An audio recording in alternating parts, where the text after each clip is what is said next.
মুহতারাম মুসল্লি کرام, ইসলামের ভিত্তি, জান্নাতের চাবি এবং মুক্তির সর্বশ্রেষ্ঠ ঘোষণা হলো আশহাদু আল্লা ইলাহা ইল্লাল্লাহু ওয়া আশহাদু আন্না মুহাম্মাদান আবদুহু ওয়া রাসূলুহু। এই সাক্ষ্য দেওয়া যে আল্লাহ ছাড়া কোনো মাবুদ নেই এবং হযরত মুহাম্মদ সাল্লাল্লাহু আলাইহি ওয়াসাল্লাম আল্লাহ তাআলার বান্দা ও রাসূল।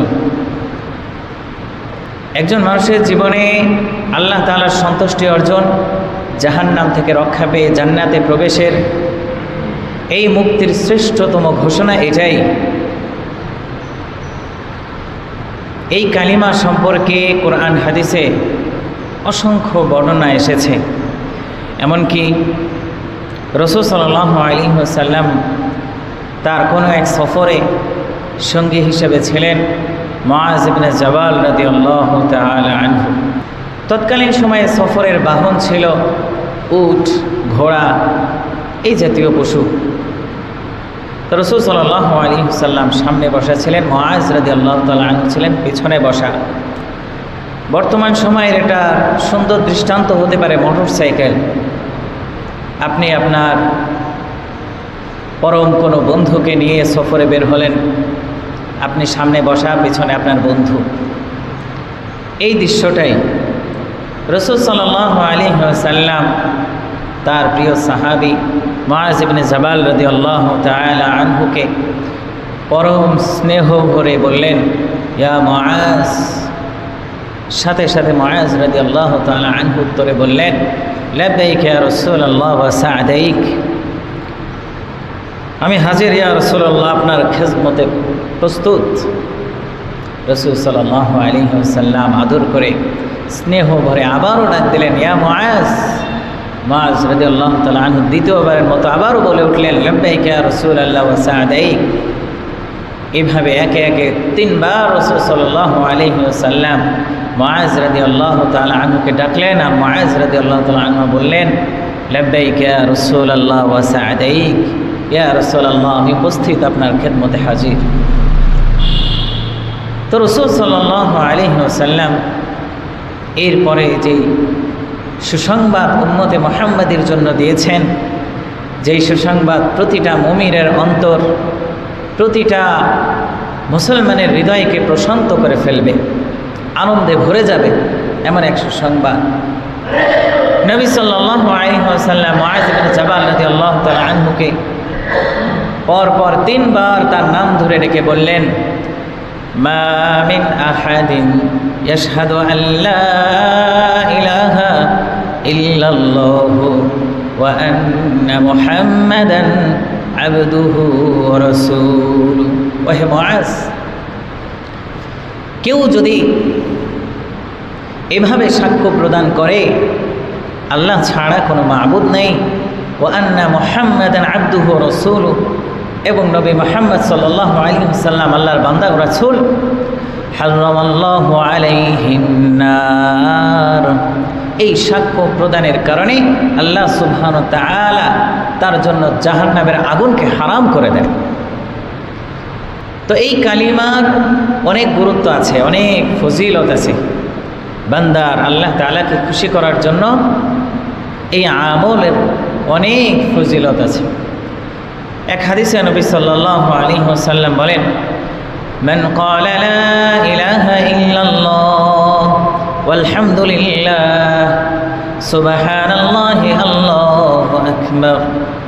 নবী সাল্লাল্লাহু আলাইহি ওয়াসাল্লাম বলেন, কোনো যে ব্যক্তি যদি বলে লা ইলাহা ইল্লাল্লাহ সুবহানাল্লাহ আলহামদুলিল্লাহ আল্লাহু আকবার, এই বাক্যগুলো সে যদি মুখ দিয়ে বলে, বিশেষ করে কালিমাটা, তামলাউ মা বাইনাস সামাওয়াতি ওয়াল আরদ, নবী সাল্লাল্লাহু আলাইহি ওয়াসাল্লাম বলেন, আল্লাহ সুবহানাহু ওয়া তাআলা তার আমলনামায় আসমান এবং জমিনের মাঝে যে বিশাল শূন্যতা, এই শূন্যতা তার আমলনামায় সবে পরিপূর্ণ করে দিবেন। অন্য এক হাদিসে নবী সাল্লাল্লাহু আলাইহি ওয়াসাল্লাম বলেন, মান ক্বালা লা ইলাহা ইল্লাল্লাহ দাখালাল জান্নাহ। কোনো ব্যক্তি যদি এই কালিমা বলে, এই স্বীকারোক্তি দেয় আল্লাহ ছাড়া কোনো মাবুদ নাই, দাখালাল জান্নাহ। এই কালিমার স্বীকারোক্তির কারণে সে অনায়াসে জান্নাতে প্রবেশ করে যায়। হযরত উবাদা ইবনে সামিত রাদিয়াল্লাহু তাআলা আনহু থেকে বর্ণিত, তিনি বলেন রাসূল সাল্লাল্লাহু আলাইহি ওয়াসাল্লাম বলছেন, মান ক্বালা লা ইলাহা ইল্লাল্লাহ ওয়াহদাহু লা শারীকা লাহু লাহুল মুলকু ওয়া লাহুল হামদু ইহয়ী ওয়া ইউমীত ওয়া হুয়া আলা কুল্লি শাইইন কাদির ফি ইয়াউমি মিআতি মাররা। নবী সাল্লাল্লাহু আলাইহি ওয়াসাল্লাম বলেন, কোন ব্যক্তি যদি এই কালিমা লা ইলাহা ইল্লাল্লাহু ওয়াহদাহু লা শারীকা লাহু লাহুল মুলকু ওয়া লাহুল হামদু ওয়া হুয়া আলা কুল্লি শাইইন কাদির, এই কালিমাটা যদি দৈনিক 100 বার বলে, নবী সাল্লাল্লাহু আলাইহি ওয়াসাল্লাম বলেন আল্লাহ সুবহানাহু ওয়া তাআলা তার আমলনামায় 10 জন গোলাম আজাদ করার সওয়াব লিখে দিবেন। এখন তো গোলাম নেই। গোলাম বলতে কোনো মানুষ কারোর অধীনে থাকা, মনিবের অধীনে থাকা, কাজ করা, এমনকি তার জীবন তার কাছে জিম্মি, সে আমৃত্যু তার খেদমত করে যাবে, তার হুকুম পালন করে যাবে, এমন গোলাম।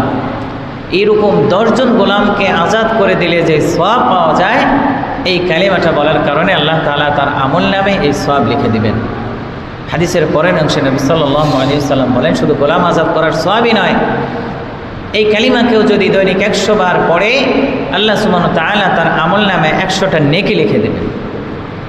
এমনকি তার আমল নামা থেকে ওই দিন করা 100টা গুনাহ আল্লাহ সুবহানাহু ওয়া তাআলা মুছে দেবেন। এমনকি নবী সাল্লাল্লাহু আলাইহি ওয়াসাল্লাম বলেন, এই কালিমাটা পড়ার কারণে আল্লাহ সুবহানাহু ওয়া তাআলা ওই দিনের সকাল থেকে সন্ধ্যা পর্যন্ত শয়তানের ধোঁকা ওয়াসওয়াসা থেকে আল্লাহ তাআলা তাকে সুরক্ষিত রাখবেন। এজন্য এই কালিমা এগুলো অনেক ফজিলতপূর্ণ, অনেক জরুরি। অবসর সময়ে বেশি বেশি কালিমা পাঠ করা। সহিহ ইবনে হিব্বানের এক বর্ণনায় আসছে, হযরত মূসা আলাইহিস সালাম আল্লাহ সুবহানাহু ওয়া তাআলার কাছে ফরিয়াদ করলেন, ইয়া রাব্বি আল্লামানি শাইআন আযকুরুনি বিহি ওয়া আদউকা বিহি। নবী মূসা আল্লাহ সুবহানাহু ওয়া তাআলার কাছে ফরিয়াদ করলেন, ওহে রব্বুল আলামিন, আল্লাহ আপনি আমাকে এমন কিছু শিখিয়ে দেন যার মাধ্যমে আমি আপনার জিকির করব, আপনার স্মরণ করব, ওয়া আদউকা বিহি, এবং আপনাকে ডাকবো, এমন কিছু আপনি আমাকে শিখিয়ে দেন। তখন আল্লাহ সুবহানাহু ওয়া তাআলা নবী মূসাকে লক্ষ্য করে বললেন, কুল লা ইলাহা ইল্লাল্লাহ, তুমি লা ইলাহা ইল্লাল্লাহ এটা পড়ো। তখন নবী মূসা বললেন, ইয়া রাব্বি কুল্লু ইবাদিকা ইয়াকুলু হাযা, এই কালিমা লা ইলাহা ইল্লাল্লাহ এটা তো আপনার প্রত্যেক বান্দাই বলে। মানে এই কথা থেকে বোঝা যায় নবী মূসা তিনি আল্লাহ সুবহানাহু ওয়া তাআলার কাছে বিশেষ এক জিনিস চেয়েছেন, বিশেষ এক আমল চেয়েছেন, যে আমলের মাধ্যমে আল্লাহ তাআলাকে স্মরণ করবেন, আল্লাহকে ডাকবেন, বিশেষ কোনো আমল চেয়েছেন। আল্লাহ সুবহানাহু ওয়া তাআলা তাকে বললেন লা ইলাহা ইল্লাল্লাহ এটাই বল। তো এর পরবর্তীতে আল্লাহ সুবহানাহু ওয়া তাআলা নবী মূসা যখন বললেন এই কালিমা তো আপনার প্রত্যেক বান্দাই বলে, আপনি আমাকে বিশেষ কিছু দেন, এরকম একটা ভাবসাব আর কি। তখন আল্লাহ সুবহানাহু ওয়া তাআলা নবী মূসাকে যে কথাটা বললেন এটা খুবই বিস্ময়কর, খুবই চমৎকার। আল্লাহ সুবহানাহু ওয়া তাআলা নবী মূসাকে বললেন, ইয়া মূসা লাউ আন্না আস-সামাওয়াতি আস-সাবআ ওয়া আমিরুহুন্না গায়রি ওয়াল আরদিনা আস-সাবআ ফি কিফাহ।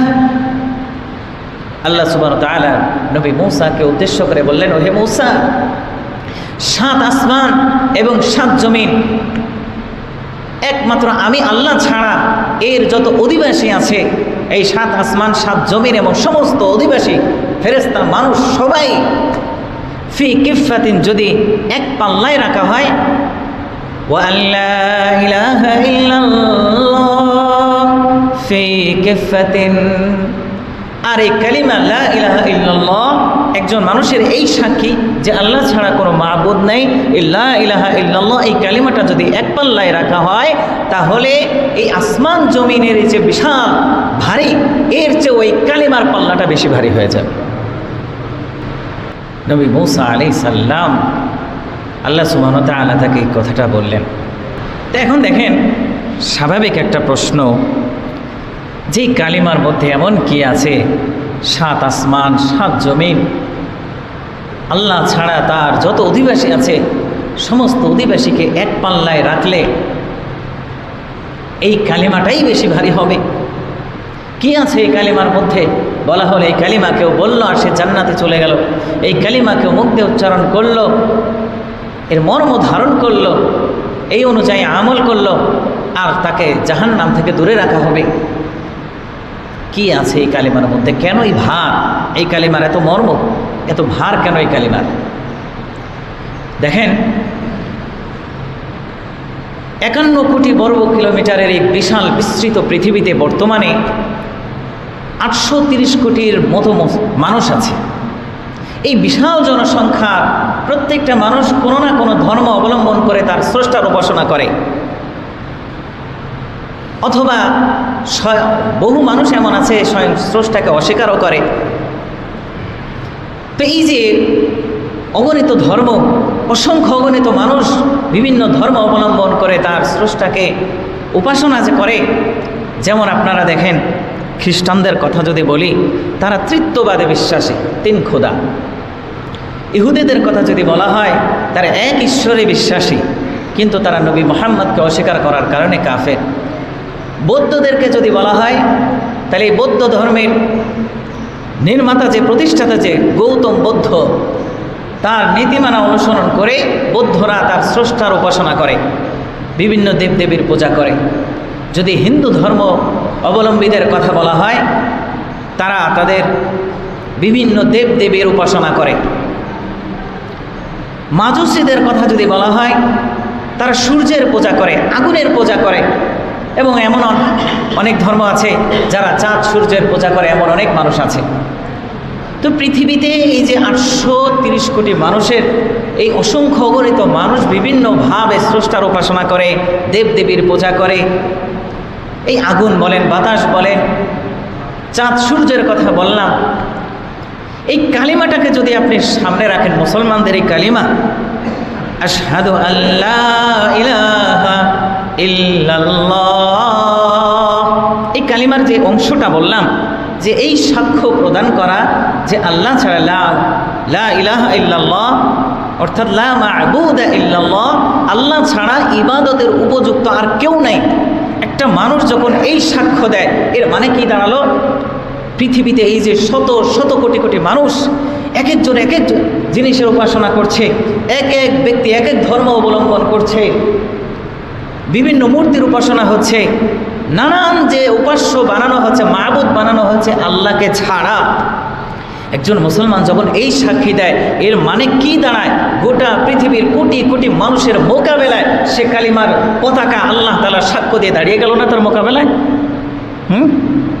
যারা দেবদেবীর উপাসনা করে, আপনি তার সামনে যেয়ে বললেন লা মা'বুদা ইল্লাল্লাহ, মানে লা ইলাহা ইল্লাল্লাহ, আল্লাহ ছাড়া কোনো মা'বুদ নাই। পৃথিবীর সমস্ত উপাস্য যাদের উপাসনা করা হয়, পৃথিবীর সমস্ত দেবদেবী যার উপাসনা করা হয়, সব বাতিল বলে গণ্য হয় কিনা?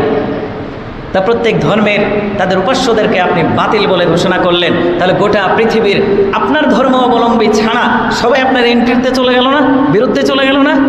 এই কালিমার মর্ম তো এটাই। নাকি মুখ দিয়ে বললেন, আমি আপনি বললাম লা ইলাহা ইল্লাল্লাহ মুহাম্মাদুর রাসূলুল্লাহ, চালায়া জান্নাতে চলে যাব, শেষ? না, এটার অনেক মর্ম আছে, এটার অনেক ভার আছে, এই কথা বলার অনেক ডিমান্ড, এই কথার অনেক ডিমান্ড আছে। এই একই ঘটনা ঘটেছে নবী সাল্লাল্লাহু আলাইহি ওয়াসাল্লামের সাথে 1450 বছর আগে। নবী সাল্লাল্লাহু আলাইহি ওয়াসাল্লাম যখন নবুয়ত প্রাপ্ত হলেন এবং তার সম্প্রদায়কে, তার গোষ্ঠীকে, মক্কার সমস্ত মানুষকে যখন আহ্বান করে পাহাড়ের উপরে উঠে এই ঘোষণা দিলেন, লা ইলাহা ইল্লাল্লাহ, আল্লাহ ছাড়া কোনো মা'বুদ নাই, তোমাদের যত দেব দেবী আছে সব বাতিল, একমাত্র ইবাদতের উপযুক্ত আল্লাহ। এই ঘোষণা দেওয়ার পরে কি বলা হলো? নবীর সাথে তখনই শত্রুতা শুরু হয়ে গেল। স্বয়ং নবীর আপনজন রক্তের মানুষরা বিরুদ্ধে দাঁড়িয়ে গেল। আবু লাহাব তার চাচা বলে নাই তাব্বাত লাকা ইয়া মুহাম্মদ, বলে নাই মুহাম্মদ তুমি ধ্বংস হয়ে যাও, অথচ নবী মুহাম্মদ তাদের কাছে অনেক প্রিয় ছিলেন। তো এই কালিমার মর্ম এটাই, এই ভার এটাই। যে আপনি যখন এই কালিমা, এই মতাদর্শ হৃদয়ে ধারণ করবেন, গোটা পৃথিবী আপনার বিপক্ষে দাঁড়িয়ে যাবে, গোটা পৃথিবীর পরাশক্তির বিরুদ্ধে আপনার লড়তে হবে। এটাই হলো কালিমা। যদি আপনি শক্ত অবিচলভাবে দাঁড়িয়ে থাকেন তবেই আপনার জন্য জান্নাত। নইলে আপনি মুখ দিয়ে কালিমা বলছেন, পরে অমুসলিমদের পূজায় যাচ্ছেন, উৎসব করছেন, এই কালিমা আপনার সেই কালিমা না যেই কালিমার কারণে জান্নাতের ঘোষণা করা হয়েছে। বুঝতে পেরেছেন? শুধু তাই নয়, যখন নবী সাল্লাল্লাহু আলাইহি সাল্লাম এই কালিমার ঘোষণা করলেন, তার প্রতি এবং তার অনুসারীদের প্রতি এমন জুলুম নির্যাতন শুরু হয়ে গেল, এক পর্যায়ে নবী সাল্লাল্লাহু আলাইহি ওয়াসাল্লামকে হত্যার পরামর্শও তারা করেছে, চক্রান্ত করেছে। নবী সাল্লাল্লাহু আলাইহি ওয়াসাল্লাম নিজের জান বাঁচানোর জন্য, ইসলামকে টিকিয়ে রাখার জন্য মাতৃভূমি মক্কা ছেড়ে মদিনায় হিজরত করেছেন কিনা? করেছে না? আপনারা ইতিহাসের এক বিখ্যাত ব্যক্তি বেলাল রাদিয়াল্লাহু তাআলা আনহুর নাম শুনেছেন না? তিনি দাস ছিলেন, দাস। তার মরিদ ছিল উমাইয়া ইবনে খালফ।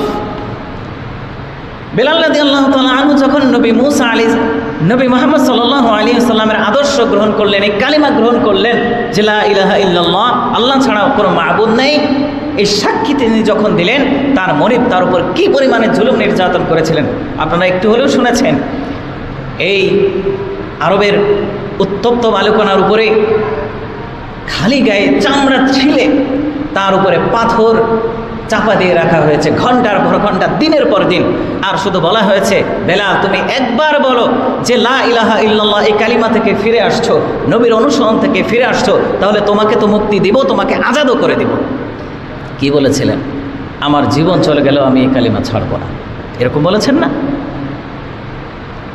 আপনারা ইতিহাসের এক বিখ্যাত যুদ্ধের কথা শুনেছেন হয়তোবা, গাজওয়ায়ে মু'তা, 8ম হিজরিতে ঘটে যাওয়া ঘটনা। 8ম হিজরিতে নবী সাল্লাল্লাহু আলাইহি ওয়াসাল্লাম মদিনায় যখন 8টা বছর অতিবাহিত করেন, তখন মুসলমানের সংখ্যা একটু বাড়তে লাগলো। নবী সাল্লাল্লাহু আলাইহি ওয়াসাল্লাম বিভিন্ন প্রদেশে বিভিন্ন সম্প্রদায়ের কাছে ইসলামের দাওয়াত পৌঁছাচ্ছিলেন বার্তাবাহকের মাধ্যমে, যাকে বলা হয় দূত।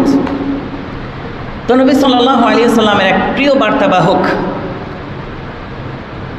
যায়েদ রাদিয়াল্লাহু তাআলা আনহু, তিনি তাকে রাসূল সাল্লাল্লাহু আলাইহি ওয়াসাল্লাম রোমান সাম্রাজ্যে পাঠালেন, রোমান সাম্রাজ্যের বুরসা শহরে পাঠালেন।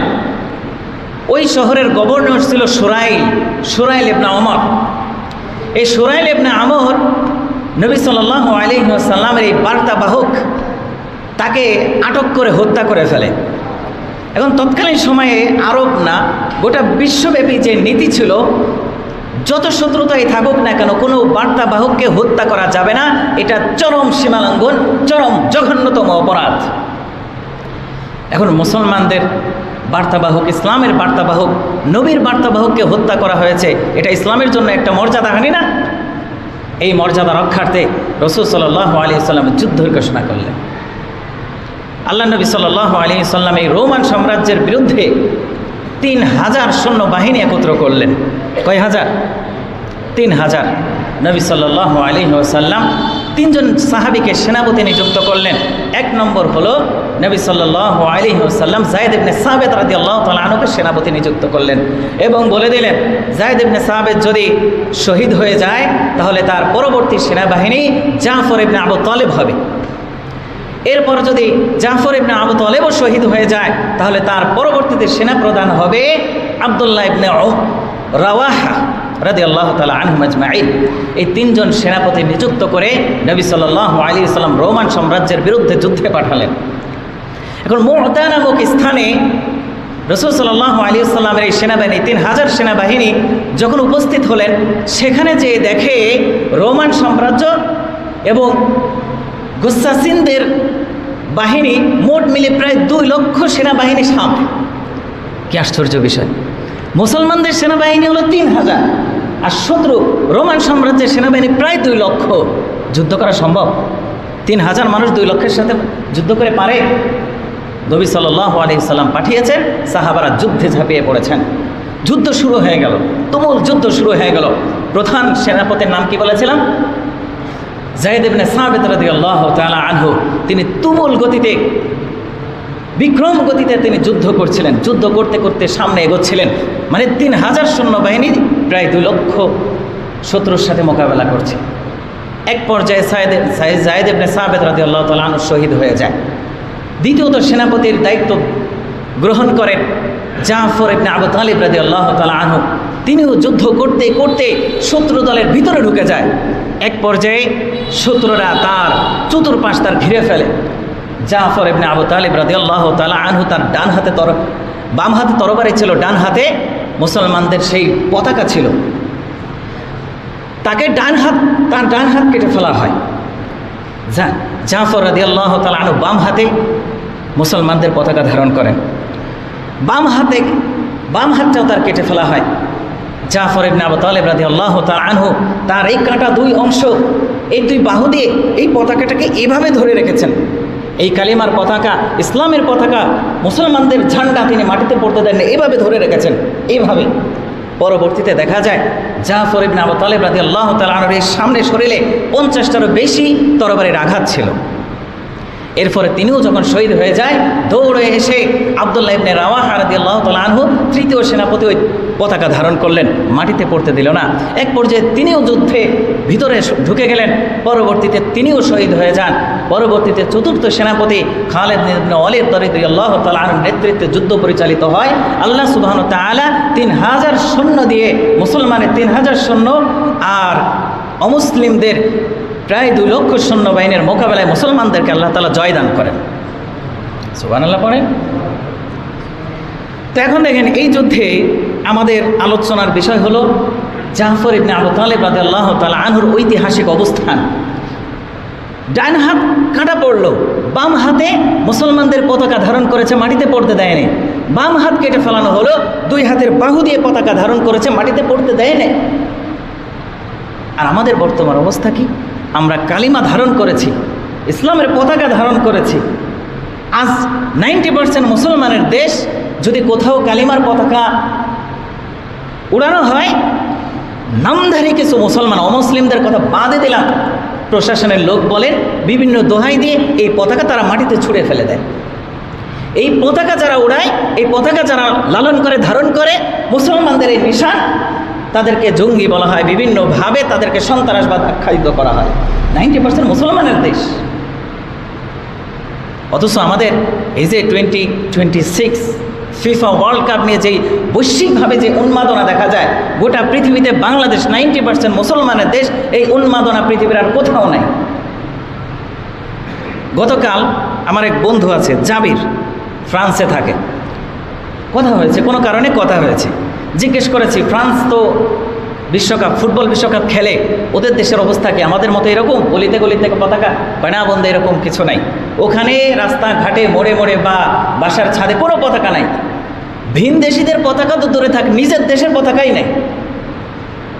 আপনি মালয়েশিয়া বলেন, আপনার জাপান বলেন, এরকম অনেক দেশে আমি খোঁজ নিয়েছি। আমার অনেক বন্ধুরা আছে, বিভিন্ন দেশে আছে, বিশেষ করে ইউরোপে অনেক বন্ধু আছে।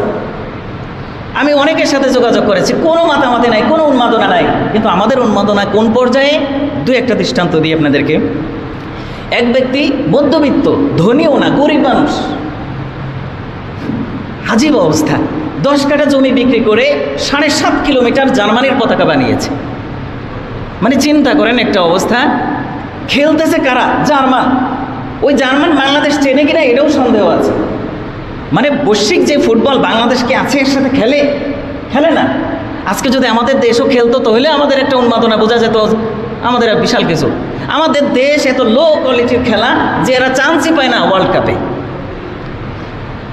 তো এমন এমন দেশকে সমর্থন করে নিজের জমি বিক্রি করে দিয়ে 7.5 কিলোমিটার পতাকা। আর সবচেয়ে আশ্চর্যজনক বিষয়, আমি গতকাল রাত্রে একটা দেখলাম, আর্জেন্টিনার পতাকা গায়ে দিয়ে এক ভদ্রলোক, হয়তো বা তার বয়স 42 বা 5 হবে, 45-50-এর কাছাকাছি বয়স। ওই লোক বলতেছে যে এখন 6টা 29 বাজে, এখন 6টা 29 বাজে, আর 6 ঘন্টা পরে ব্রাজিলের খেলা হবে। যদি ব্রাজিল জিতে যায় তাহলে আমি আমার বউকে তালাক দিয়ে দেবো, এই আমার জবাব। নাউজুবিল্লাহ পড়েন। মানে ব্রাজিল জিতে গেলে বউকে তালাক দিয়ে দেবে? কি লেভেলের মানুষ এরা, কি! আর যদি ব্রাজিল হারে তাহলে আর্জেন্টিনার সমর্থনকারী যারা আছে তাদেরকে খাসি জবাই করে খাওয়াবো। মানে কি লেভেলের উন্মাদ, কি লেভেলের উন্মাদ এগুলা! আপনি সমর্থন করেন, আপনার খেলা ভালো লাগে, করতেছেন, করেন, ঠিক আছে, এই পর্যন্ত ঠিক আছে। বউ তালাক দিয়ে দেবেন, জমি বিক্রি করে পতাকা বানাবেন। এই পতাকার জন্য লক্ষ লক্ষ সাহাবী যেভাবে জীবন বাজি রেখেছেন, নবীগণ জীবন বাজি রেখেছেন, এই কালিমাকে বুলন্দ করার জন্য আমরা মুসলমান হয়েছি, নামধারী। আপনি পতাকা উড়ান, আপনাকে কেউ নিষেধ করতেছে না। আপনি দেশপ্রেম হিসেবে দেশের পতাকাটা তো তার উপরে রাখতে পারেন। হ্যাঁ, ধর্মের দিক বিবেচনা করে কালিমার পতাকা তো তার উপরে রাখতে পারেন। এভাবে 2-3টা পতাকা উড়ান।